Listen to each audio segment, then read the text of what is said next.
আসসালামু আলাইকুম, শুভ সকাল সবাইকে। কেমন আছেন সবাই? আশা করি যে যেখান থেকে আমার ভিডিওটি দেখছেন সবাই ভালো আছেন, সুস্থ আছেন। আমরাও আলহামদুলিল্লাহ ভালো আছি।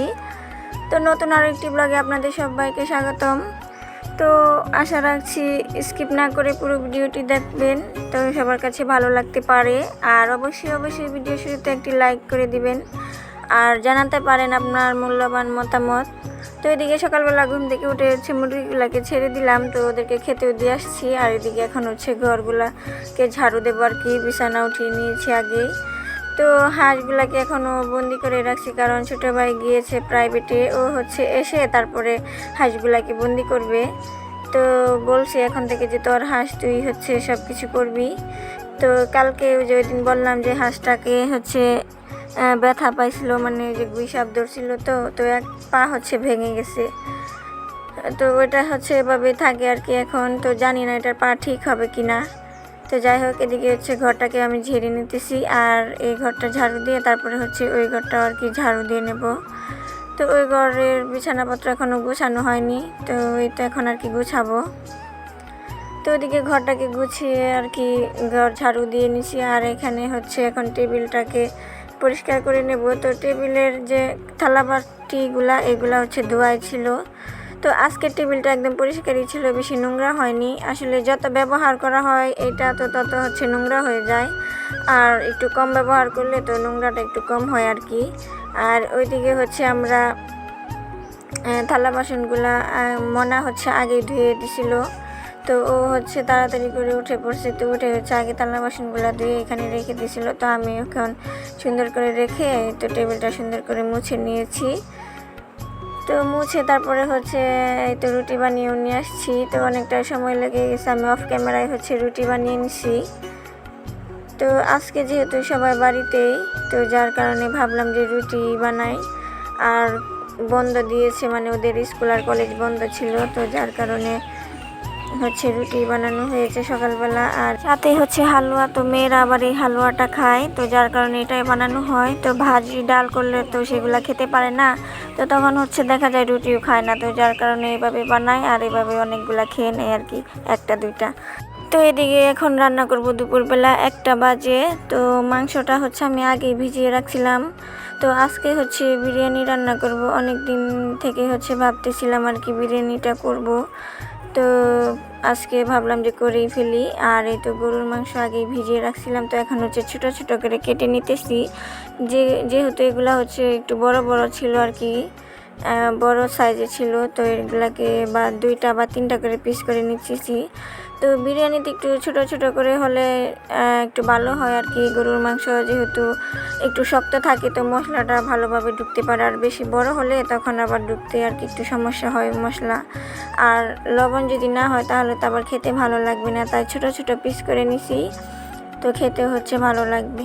তো এদিকে পাতিলটা বসিয়ে তেল গরম করতে দিয়েছি। আর এখানে এলাচ, দারচিনি, তারপরে লবঙ্গ আর তেজপাতা দিয়ে দিছি। সাথে এখন পেঁয়াজও দিয়ে দিলাম। তো দিয়ে এখন আর কি ভেজে নিতেছি। তো ভাবছিলাম যে মাংস রান্না করব শুধু, আর ভাত বা পোলাও রান্না করব, কিন্তু ওরা বলতেছে যে বিরিয়ানি খাবে, তো যার কারণে বিরিয়ানিটাই রান্না করা হচ্ছে। তো আমরা আবার সকালবেলা গিয়েছিলাম বাজারে, মানে তো খাওয়া দাওয়া করে তারপরে বাজারে গিয়েছিলাম। তো চাল আর বিরিয়ানির মশলাটা আর কি নিয়ে আসছিলাম প্যাকেট। তো এদিকে পেঁয়াজটা ভাজা হয়ে গিয়েছে। এখানে এখন আদা রসুন বাটা আর মরিচ বাটা দিয়ে দিছি, সাথে একটু পানিও দিয়ে দিলাম। আর এখানে দিব ধনিয়া গুঁড়া, আর দিব একটু জিরার গুঁড়া, আর দিব মরিচের গুঁড়া, আর কিছুই দেব না।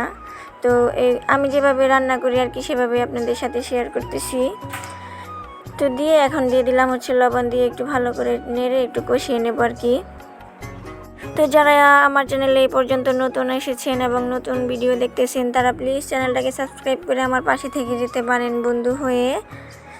আর আমাকে সুন্দর সুন্দর কমেন্ট করতে পারেন। আর আপনাদের এত সুন্দর সুন্দর কমেন্ট পেলে না আমি আরও ভিডিও করতে উৎসাহিত হই। তো মনে হয় যে আমি আরও ভিডিও বানাই আপুদের জন্য। তো পরিবারের বাইরেও যে একটা পরিবার থাকে, সেটা আমি এই ইউটিউব জগতে না আসলে বুঝতেই পারতাম না যে এখানে সবাই এত ভালোবাসা দেয় এবং সবাই সবাইকে কত আপন করে নেয়, তাই না? তো এদিকে হচ্ছে এখন মশলাটা কষানো হয়ে গেছে, এখন মাংসটাও আর কি দিয়ে দিলাম। তো দিয়ে একটু ভালো করে আর কি কষিয়ে নেব। তো টমেটো সস আনতে হচ্ছে ভুলে গিয়েছিলাম, তো মনেই ছিল না যে টমেটোর সস আনতে হবে। তো যাই হোক, সস ছাড়াই হচ্ছে বানিয়ে নিচ্ছি, আর এভাবে বানালে হচ্ছে অনেক বেশি ভালো লাগে। তো এখন বিরিয়ানির প্যাকেটটা দিয়ে দিলাম, মানে বিরিয়ানি মশলার প্যাকেট, এটা ফুলটাই দিয়ে দিয়েছি। তো দিয়ে এখন হয়তো আরও ভালো করে কষিয়ে নেব।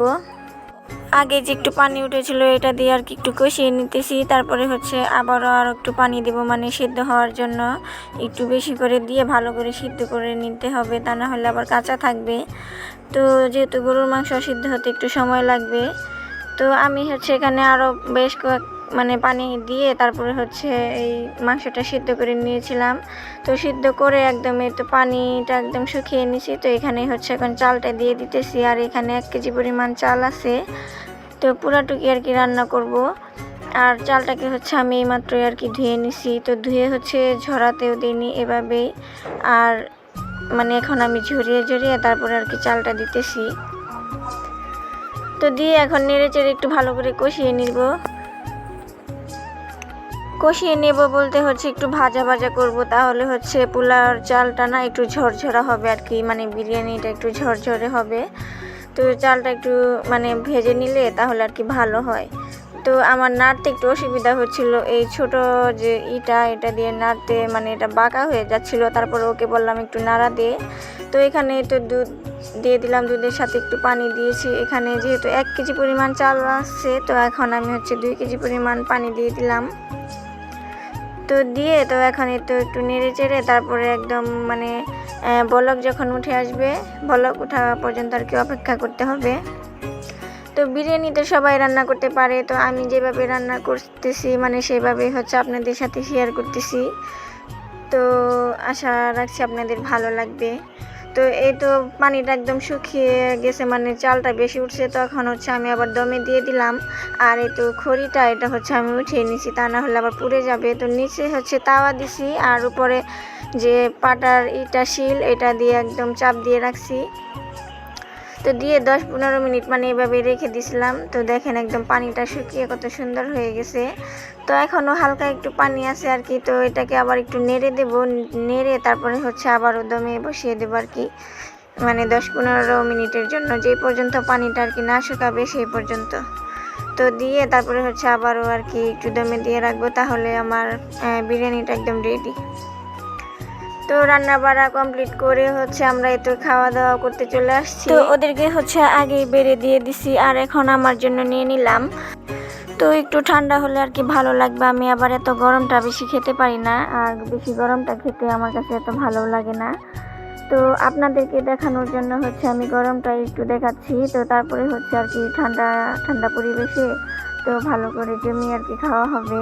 তো সাথে হচ্ছে পেঁয়াজ, লেবু, কাঁচামরিচও নেব। তো আপনাদের দেখানোর জন্য শুধু আমি একটু মানে করতেছি। তো যাই হোক, আজকে ভিডিওটি এ পর্যন্ত। আল্লাহ হাফিজ।